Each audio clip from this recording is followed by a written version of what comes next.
Algunos versículos de la Biblia nos conmueven por su sencillez. Otros nos confrontan con verdades profundas. Pero Juan capítulo 1 versículo 1 es diferente, no solo informa, sino que transforma. Rompe la lógica común, atraviesa el tiempo y nos devuelve a la eternidad. No es exagerado decir comprender Juan capítulo 1 versículo 1 puede cambiar todo acerca de cómo usted ve la vida, a Dios e incluso a usted mismo. Piénsalo, en el principio era el Verbo, y el Verbo era con Dios, y el Verbo era Dios. Sí, es profundo, casi poético. ¿Pero qué hay realmente detrás de estas palabras? ¿Quién es este chico Verbo? ¿Y por qué Juan comienza su evangelio volviendo al principio, incluso antes del Génesis? Aquí se está revelando algo que va más allá de la religión.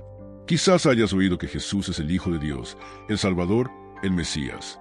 Pero Juan está diciendo que Él es Dios mismo, el creador de todo, el Logos eterno. Este es un cambio de juego. Esto sacude las estructuras religiosas y revela que Cristo no es solo parte de la historia, Él es el principio, el medio y el fin de todo. Y eso te incluye a ti. En este estudio, profundizaremos en cada capa de este versículo. Descubramos quién era Juan, por qué escribió de manera tan diferente, qué significa Logos y el impacto que tuvo en su vida espiritual. Nada será casualidad. Cada palabra lleva una verdad que puede liberar, sanar y transformar tu camino. Prepararse. Si pensabas que ya conocías a Jesús, tal vez estás a punto de conocerlo verdaderamente como el Verbo eterno, el Dios encarnado, el Cristo creador que se hizo carne por ti. Y al final, no será solo un estudio bíblico, será un reencuentro con el origen de tu propósito. Y lo que es más, si este viaje a las profundidades del Evangelio de Juan te parece interesante, aprovecha para suscribirte al canal y activar las notificaciones. De esta manera no te perderás ningún contenido que te ayudará a crecer en teología bíblica y conozca más sobre quién es Dios el Hijo. Juan no era un discípulo, más era el discípulo amado, el que se apoyó en el pecho de Jesús y fue testigo de momentos que pocos otros vieron. Vio milagros, escuchó secretos y estuvo al pie de la cruz cuando todos huían. Y fue este hombre quien escribió el evangelio más teológico y profundo de todos. Juan no quería solo contar historias, quería revelar la identidad divina de Jesús, el Cristo eterno, el Verbo hecho carne. A diferencia de Mateo, Marcos y Lucas, conocidos como los evangelios sinópticos, Juan no comienza su narración con la genealogía de Jesús ni con su nacimiento en Belén. Él va más allá del tiempo. Nos lleva directamente a lo eterno. En el principio era el Verbo. Mientras que los sinópticos presentan al Jesús histórico, Juan revela al Jesús cósmico, el Dios encarnado, el Hijo de Dios desde la eternidad. Esta elección no fue casual. Juan escribió su evangelio alrededor del año 90 después de Cristo, cuando herejías como el gnosticismo comenzaban a crecer, distorsionando la identidad de Jesús. Sabía que era el momento de poner los puntos sobre las íes y cruzar las tesis espirituales. Jesús no es una creación divina ni un espíritu iluminado, Jesús es Dios. El evangelio de Juan es una clara defensa de la divinidad de Cristo, de la Trinidad y de la revelación de Dios en la carne. El estilo de Juan también es único. No relata muchas parábolas, sino que se centra en largos diálogos y profundas declaraciones de Jesús. Yo soy la luz del mundo, yo soy el camino, la verdad y la vida. Antes que Abraham fuese, yo soy. Cada palabra lleva una teología poderosa. Y no es coincidencia que los eruditos de todo el mundo utilicen Juan 1 como base de la cristología, el estudio de quién es Cristo. Si alguna vez te has preguntado por qué el evangelio de Juan es tan diferente, ahora lo sabes. No solo quiere informar, quiere impactar. Juan nos lleva más allá de la superficie y nos invita a sumergirnos profundamente en la teología bíblica. Y todo comienza con una frase que parece sencilla, pero que encierra el mayor de los misterios. En el principio era el Verbo. Y ahí es exactamente donde vamos a ir. Cuando Juan escribe en el principio era el Verbo, no solo está hablando del comienzo cronológico, como en había una vez. La palabra utilizada en griego es arqué, que lleva la idea de origen, fundamento y principio absoluto. Juan nos está transportando antes del tiempo, antes del Génesis, a una realidad donde Jesús ya existía, eterno e inmutable. Esto lo cambia todo. El Cristo que conocemos no comenzó en Belén, él ya existía, antes de todo. Este principio es como la raíz de un árbol que sostiene todo lo que existe. Cuando Juan vincula a Jesús con arqué, está diciendo que Jesús es la fuente, el punto de partida de toda la creación. Es una afirmación atrevida y profunda. No estamos hablando de un ser creado, sino del Creador mismo. Él estaba con Dios, y más que eso, Él era Dios. La doctrina de la Trinidad comienza a tomar forma ya en las primeras palabras del Evangelio. Piénsalo antes de que existiera cualquier átomo, antes de que surgieran la luz, el tiempo, el espacio, las galaxias. Jesús ya existía. Esto revela una cristología muy elevada, la idea de que Jesús es Dios eterno, el mismo ayer, hoy y siempre. Esto nos da una enorme seguridad si Él es el principio de todo. También es el fundamento de nuestra vida. No hay caos ni circunstancia que esté fuera de tu control. Esta comprensión no es solo teológica, es espiritual. Mucha gente vive como si Jesús fuera solo una figura histórica, un maestro sabio. Pero Juan 1 nos obliga a afrontar la verdad. Jesús es la palabra eterna, el fundamento del universo, y esto cambia la manera en que vivimos, adoramos y confiamos en Él. Él no entró en la historia. Él es el Señor de la historia. Y lo más hermoso es que esta palabra eterna decidió entrar en el tiempo para llegar hasta nosotros. Pero ese es un tema para más adelante. Por ahora, entiendan al decir en el principio era el Verbo. Juan nos invita a volver a los orígenes de la realidad, a ver lo invisible, a reconocer que Jesús no es solo parte de la creación, todo fue hecho por medio de Él, y eso te incluye a ti. Cuando Juan elige la palabra logotipos para referirse a Jesús, está haciendo algo brillante. Esta palabra tenía un peso inmenso tanto en la cultura griega como en la tradición judía. Para los griegos, la logotipos era la razón cósmica, el principio inteligente que sostenía el universo. Para los judíos, el logos era la palabra activa de Dios, que crea, guía y transforma. Juan toma estas dos visiones y seala a una persona, Jesús. Esta obra maestra conecta dos mundos completamente diferentes. En otras palabras, dice: conocen este logos que ustedes, los filósofos, han estado discutiendo durante siglos, y esta palabra que los profetas escucharon y los salmos ensalzaron. Pues bien, esta palabra es una persona real, y su nombre es Jesús. Es como si descorriera una cortina y revelara lo que siempre ha estado detrás de todo. No es un concepto, es alguien vivo y presente. Jesús es el Logos encarnado, la sabiduría de Dios hecha carne, el pensamiento divino expresado en forma humana. Esto nos enseña que Dios no es distante ni abstracto. Quería revelarse, comunicarse, hacerse entender. Y Él eligió hacer esto a través de la palabra de Dios con rostro, voz y corazón. Si quieres conocer a Dios, mira a Jesús. Él es la revelación más clara que existe. Ahora, date cuenta de cuánto afecta esto a tu vida práctica. ¿Alguna vez has pensado que Dios se comunica contigo a través de Jesús? No solo con palabras sueltas, sino con actitudes, historias, milagros y verdades eternas. Cada vez que lees los evangelios estás escuchando la misma voz del Logos. Y cuando oráis, es a esta palabra eterna y accesible la que os dirigís. Y hay más. João no escribe esto solo para intelectuales. Él está diciendo que este Logos quiere relacionarse contigo. No importa tu origen, tu cultura, tu nivel de fe. La palabra que creó el universo es la misma que puede restaurar tu identidad, guiar tus decisiones y dar sentido a tu existencia. Y en el siguiente punto, exploraremos las características de este Logos y por qué lo cambia todo. El Evangelio de Juan insiste en que el Logos siempre ha existido. No hubo ningún momento en que comenzó. En el texto griego original, el verbo utilizado está en tiempo imperfecto, lo que indica continuidad, es decir, Él era antes que todo fuera. Esto desafía nuestras mentes limitadas, porque todo lo que conocemos tuvo un comienzo. Pero Jesús, el Cristo eterno, no lo hace. Él es anterior al tiempo, anterior al mundo, anterior a cualquier átomo que existiera. Y si todo empezó con Él, todo también fue hecho a través de Él. Juan capítulo 1 versículo 3 lo deja claro: todas las cosas por Él fueron hechas, y sin Él nada de lo que ha sido hecho, fue hecho. Jesús no es solo parte de la historia, Él es el autor de la creación. Desde el brillo de las estrellas hasta la complejidad del ADN, todo lleva la firma de la palabra. Esto significa que tu valor también viene de Él. No eres obra del azar, sino el fruto de un plan intencional. Pero el Logos no es solo el creador distante, es el Dios presente. A lo largo de la Biblia, vemos su acción directa en momentos clave guiando a Israel, hablando a través de los profetas, interviniendo en la historia. Y cuando llegue el Nuevo Testamento, Él se revela plenamente en Jesús de Nazaret. No como una teoría, sino como un hombre que camina, siente, llora, sana, ensea y transforma. Esto demuestra que Él se preocupa.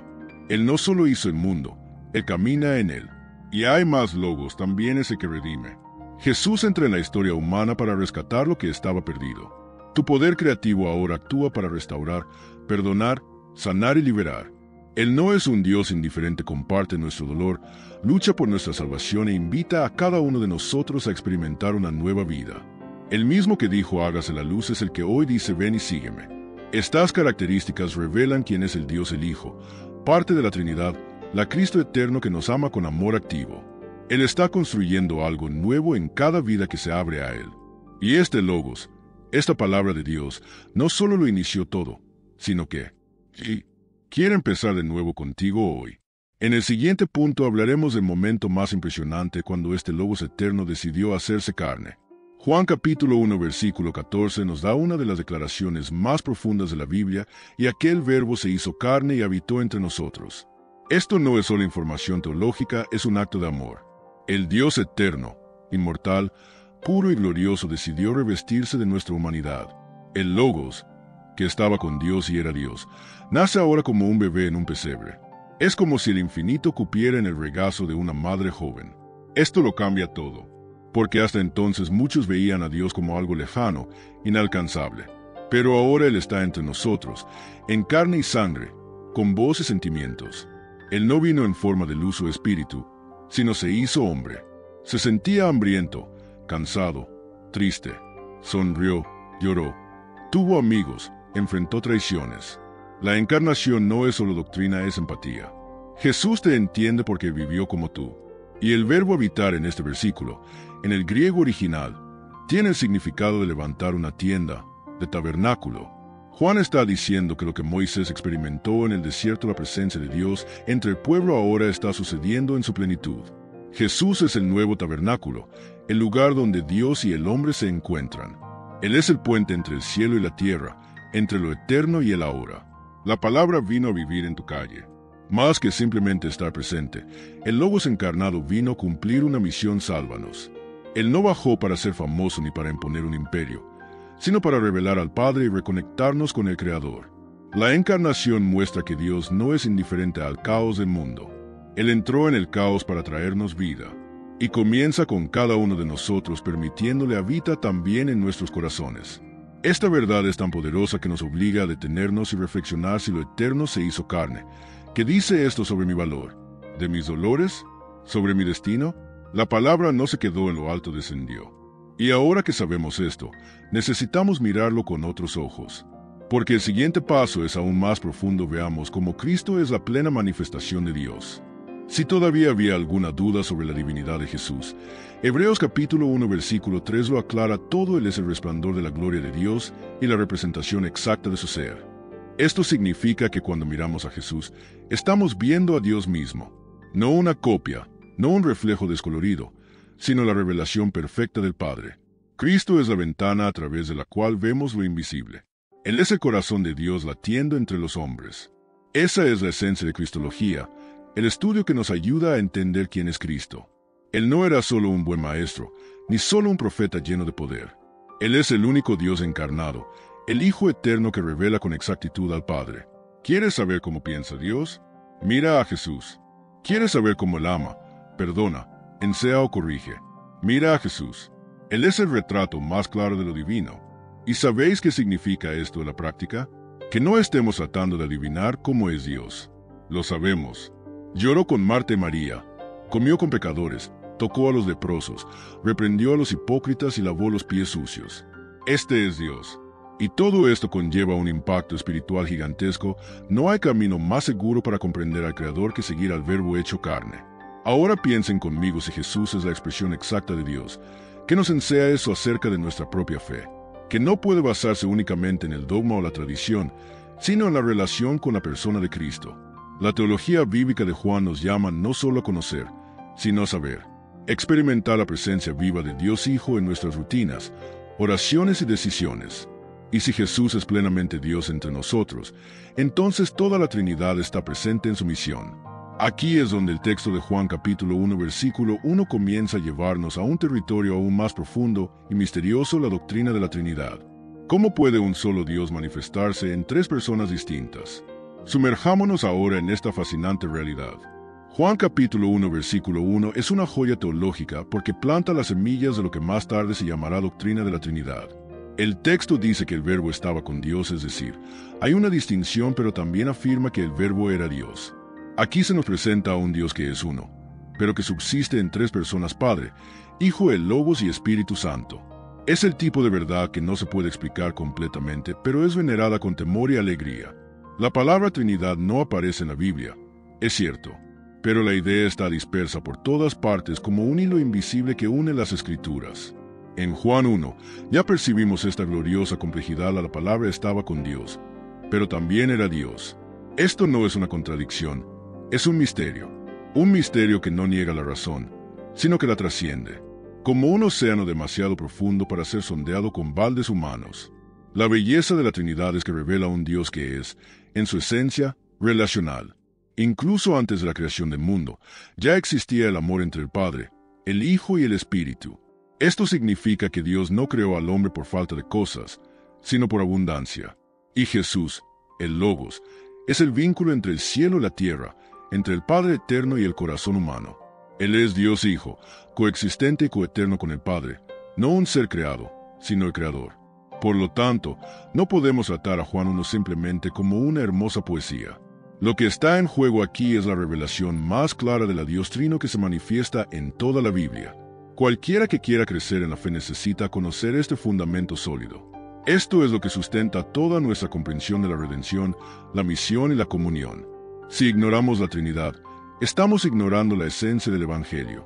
Y cuanto más entendemos esta verdad, más profunda será nuestra relación con Dios. No oramos al azar, no creemos en un vacío espiritual. Estamos conectados con el Padre, a través del Hijo, en el poder del Espíritu.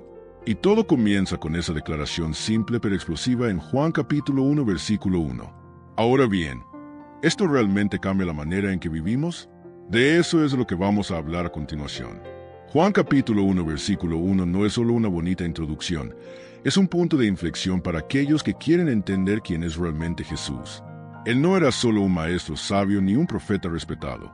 Él es Dios mismo hecho carne, el Verbo eterno que existía antes de todas las cosas y por medio del cual todas las cosas fueron creadas.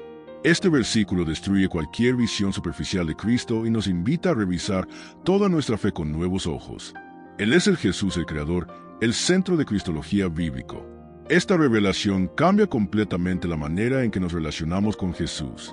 Si Él es Dios, entonces no es una figura histórica lejana, es alguien con quien podemos relacionarnos hoy, ahora mismo, en este mismo momento. Juan 1 nos llama a una fe profunda y viva, arraigada en un Dios que se ha revelado de manera personal. Un Dios que no está lejos, sino que vive entre nosotros. Es imposible leer esto y salir igual. Desde el punto de vista de teología bíblica, este versículo fundamenta toda la doctrina de la salvación. Después de todo, si Jesús no es Dios, su muerte no tendría poder para redimir a toda la humanidad. ¿Pero cómo? Dios encarnado. Tu cruz tiene valor eterno. Juan capítulo 1 versículo 1 muestra que la redención comienza en la eternidad, no en el Calvario. Jesús no era un plan B, Él es el plan original. El Cristo eterno, a palabra de Dios que saca a la luz el propósito divino para nosotros. Y esto nos afecta directamente. Cuando entendemos que el Logos, el palabra de Dios, nos creó y vino a nuestro encuentro, algo cambia en nuestro interior. La ansiedad pierde fuerza. El miedo disminuye. El propósito comienza a tener sentido. Y en el capítulo 1, versículo 1, no es teología fría, es revelación viviente. Él nos enseña que no fuimos creados por casualidad y que nuestra existencia tiene un fundamento eterno. Esto da seguridad y dirección al alma. Así que la pregunta sigue siendo: ¿qué vas a hacer con esta verdad? ¿Lo tratarás simplemente como otra teoría religiosa o como el punto de partida para una nueva vida? Juan 1 nos dirige una invitación a conocer a Dios el Hijo, el Cristo de la eternidad, el Verbo que no solo habló sino que se hizo carne por mí y por ti. Y esta invitación abre las puertas a la última y más importante reflexión que todavía nos falta por tener. Después de todo esto, ¿cómo podemos seguir viviendo de la misma manera?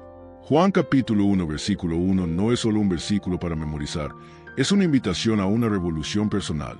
Si la palabra se hizo carne, entonces Dios decidió entrar en nuestra historia, no para juzgarnos desde lejos, sino para caminar con nosotros, enseñarnos, sanarnos y, sobre todo, rescatarnos. La pregunta es: ¿has estado viviendo como alguien que entiende esta verdad? ¿Le hemos dado a Jesús el lugar que merece? ¿O todavía lo tratamos como un buen maestro entre muchos? Juan nos mostró que Cristo es el principio, el medio y el fin de todo.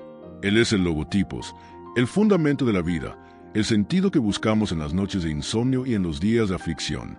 No es de extrañar que tantos encuentren paz cuando descubren quién es realmente Jesús.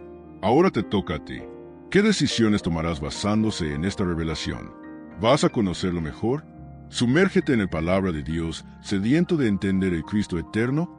¿O dejarás que esta llamada pase como si fuera simplemente otro mensaje agradable?